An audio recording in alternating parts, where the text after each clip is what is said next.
একবার ভাবুন তো, যদি একটা মহাকাব্যকে একেবারে তার গোড়া থেকে উল্টে দেওয়া হয়। হ্যাঁ, আজ আমরা ঠিক সেরকমই এক সাহিত্যিক বিদ্রোহীর কথা বলবো, যিনি একটা বহু পুরনো গল্পকে সম্পূর্ণ নতুন করে লেখার সাহস দেখিয়েছিলেন। আমাদের আজকের এই আলোচনাটা ঠিক এমনই একটা কালজয়ী লেখা নিয়ে, যা কিনা শত শত বছরের বিশ্বাসকে একেবারে নাড়িয়ে দিয়েছিল আর জন্ম দিয়েছিল একটা মারাত্মক প্রশ্নের। আচ্ছা, চিরাচরিত ভিলেনই যদি আসলে হিরো হয়, তাহলে? তো এই পুরো আলোচনাটায় আমরা প্রথমে সেই বিপ্লবী কবির সঙ্গে পরিচিত হব। এরপর দেখব তিনি ঠিক কিভাবে সাহিত্যের পুরনো নিয়মকানুন ভাঙলেন। তারপর দেখব সেই নতুন মহাকাব্যটার জন্ম কিভাবে হলো, এর সবচেয়ে নাটকীয় মুহূর্ত কোনটা, আর সবশেষে বোঝার চেষ্টা করব এত বছর পরেও কেন এই লেখাটা আমাদের নাড়া দিয়ে যায়। শুরুতেই বলি, মাইকেল মধুসূদন দত্ত কিন্তু শুধু একজন কবি ছিলেন না, তিনি ছিলেন একটা ঝড়ের মতো, যিনি বলতে গেলে একাই বাংলা সাহিত্যকে মধ্যযুগ থেকে টেনে হিচড়ে আধুনিক যুগে নিয়ে এসেছিলেন। জানেন, ওর জীবনটা কিন্তু বেশ জটিলতায় ভরা ছিল, কিন্তু সবচেয়ে অবাক করার মতো ব্যাপার হলো তার যে সমস্ত যুগান্তকারী কাজ, সেগুলো এসেছিল অবিশ্বাস্য রকম কম সময়ের মধ্যে।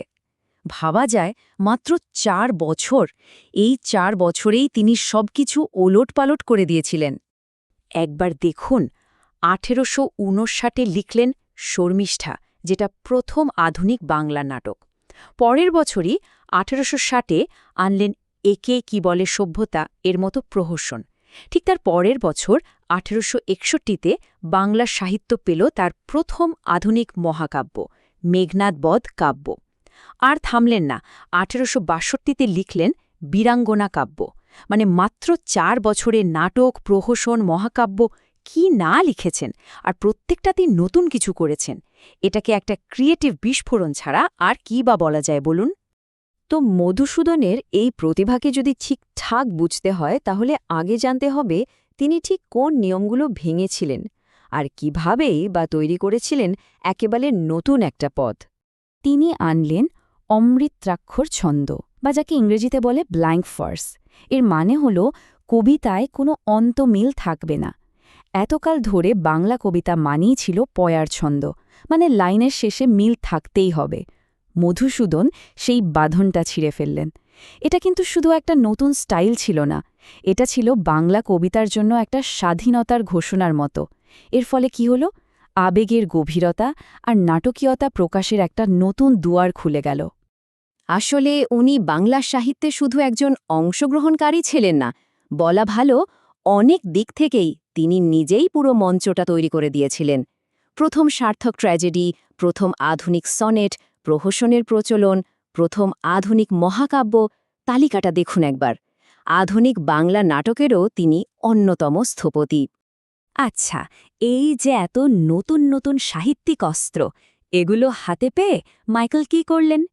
তিনি হাত দিলেন এমন একটা গল্পে যা শতাব্দীর পর শতাব্দী ধরে বাঙালির মনে গেঁথে আছে। হ্যাঁ, তিনি হাত দিলেন রামায়ণে। সাধারণত রামায়ণে আমরা কি জানি? রাম হলেন নায়ক, তার লক্ষ্য স্ত্রী সীতাকে উদ্ধার করা, আর রাবণ হলেন অপহরণকারী ভিলেন। কিন্তু মাইকেল পুরো ছবিটাই উল্টে দিলেন। তার মেঘনাদ বধ কাব্যে রাবণ হয়ে গেলেন নায়ক, একজন দেশপ্রেমিক রাজা যিনি নিজের দেশ লঙ্কাতে বাঁচানোর জন্য লড়ছেন। আর রাম, তিনি এখানে একজন আগ্রাসনকারী, মানে এখানেই তিনি তার সবচেয়ে দুঃসাহসিক চালটা চাললেন।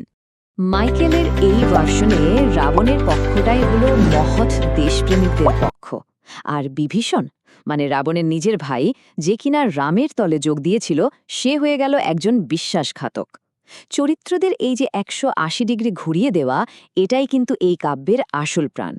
এর মধ্যে দিয়েই তিনি আমাদের ভালো আর মন্দের পুরনো ধারণাগুলোকে প্রশ্ন করতে বাধ্য করেন। চলুন এবার আমরা কাব্যের সবচেয়ে টান টান উত্তেজনাপূর্ণ অংশে প্রবেশ করি। দৃশ্যটা একবার কল্পনা করুন। একদিকে নিরস্ত্র মেঘনাদ পুজোয় বসেছে, আর তার সামনে শত্রুর লক্ষণ। আর সেই শত্রুকে পথ দেখিয়ে নিয়ে এসেছে কে? তারই নিজের কাকা বিভীষণ। মেঘনাদ কিন্তু প্রথমে রেগে যাচ্ছে না, তার প্রথম প্রতিক্রিয়াটা ছিল তীব্র একটা অবিশ্বাস আর কষ্ট। সে তার কাকার দিকে তাকিয়ে বলছে, কেমনে আসি লক্ষণ পশিলা রক্ষপুরে, হায় তাত উচিত কি তব এ কাজ? মানে কাকা, এটা কি তোমার ঠিক কাজ হলো? সে পরিবারের সম্মান বংশের মর্যাদার কথা মনে করিয়ে দিচ্ছে।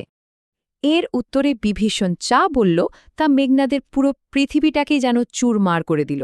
সে বলল, রাঘবদাস আমি কি প্রকারে তাহার বিপক্ষ কাজ করিব, রক্ষিতে অনুরোধ। সোজা কথায় আমি রামের দাস, তোমার অনুরোধ রাখতে গিয়ে আমি তার বিরুদ্ধে কাজ করতে পারব না। ভাবুন একবার, নিজের রক্তের সম্পর্ককে অস্বীকার করে শত্রুর দাসত্ব স্বীকার করা, এর থেকে বড় বিশ্বাসঘাতকতা আর কি হতে পারে? এই উত্তরটা শোনার পর মেঘনাদ আর নিজেকে ধরে রাখতে পারল না। এবার সে তার কাকাকে একের পর এক শক্তিশালী উপমা দিয়ে বোঝাতে শুরু করল যে সে কতটা নিচে নেমে গেছে। দেখুন সে কি অসাধারণ সব উপমা ব্যবহার করছে। সে বলছে তাদের বংশ হল আকাশের কপালের চাঁদ, আর বিভীষণ কিনা পৃথিবীর ধুলায় গড়াগড়ি দিচ্ছে। তাদের বংশ স্বচ্ছ হ্রদে রাজহাঁস, আর বিভীষণ কর্দমাক্ত জলে খেলা করছে। তারা পশুরাজ সিংহ, আর বিভীষণ কিনা এক সাধারণ শৃগালের সাথে বন্ধুত্ব করেছে। প্রত্যেকটা তুলনা যেন এক একটা চাবুক, যা বিভীষণের লজ্জাজনক কাজটাকে চোখে আঙুল দিয়ে দেখিয়ে দেয়। এরপর মেঘনাদ সরাসরি যুদ্ধের নীতি নিয়ে প্রশ্ন তোলে। সে বলে, কহ মহারথী, এ কি মহারথী প্রথা? নাহি শিশু লঙ্কাপুরে শুনি না হাসিবে এ কথা। অর্থাৎ একজন নিরস্ত্র পূজারত মানুষের সামনে অস্ত্র হাতে দাঁড়ানো, এটা কোন বীরের ধর্ম? লঙ্কার বাচ্চারাও তো এ কথা শুনে হাসবে। সে আসলে বীরত্বের ধারণাকেই চ্যালেঞ্জ করছে। এই কথায় বিভীষণ একেবারে লজ্জায় পড়ে গেল। তখন সে প্রসঙ্গ ঘোরানোর জন্য বলল, এই সব কিছুর জন্য দায়ী রাবণের পাপ। সীতাকে হরণ করে সে যে পাপ করেছে তারই ফল এই যুদ্ধ। বিভীষণ আসলে বোঝাতে চাইল যে সে পরিবারের সাথে বিশ্বাসঘাতকতা করেনি, সেই শুধু পাপের সঙ্গ ত্যাগ করে ন্যায়ের পক্ষে দাঁড়িয়েছে। তো এতক্ষণ আমরা যে নাটকীয়তা দেখলাম, তার বাইরেও এই কাব্যের একটা গভীর আবেদন আছে। এর আসল শক্তিটা হলো এটা একটা পৌরাণিক যুদ্ধের গল্প হলেও এর আড়ালে লুকিয়ে আছে এমন সব মানবিক সংকট যা আজও আমাদের ছুঁয়ে যায়। দেখুন, এখানে একজন পরাজিত নায়কের ট্র্যাজেডি আছে। পারিবারিক আনুগত্য আর ব্যক্তিগত কর্তব্যের মধ্যে যে দ্বন্দ্ব, সেই প্রশ্নটা আছে। দেশপ্রেম আর বিশ্বাসঘাতকতার আসল মানে কি তা নিয়ে ভাবনার খোরাক আছে। পুরনো বিশ্বাস বা ক্ষমতার বিরুদ্ধে প্রশ্ন তোলার সাহস আছে।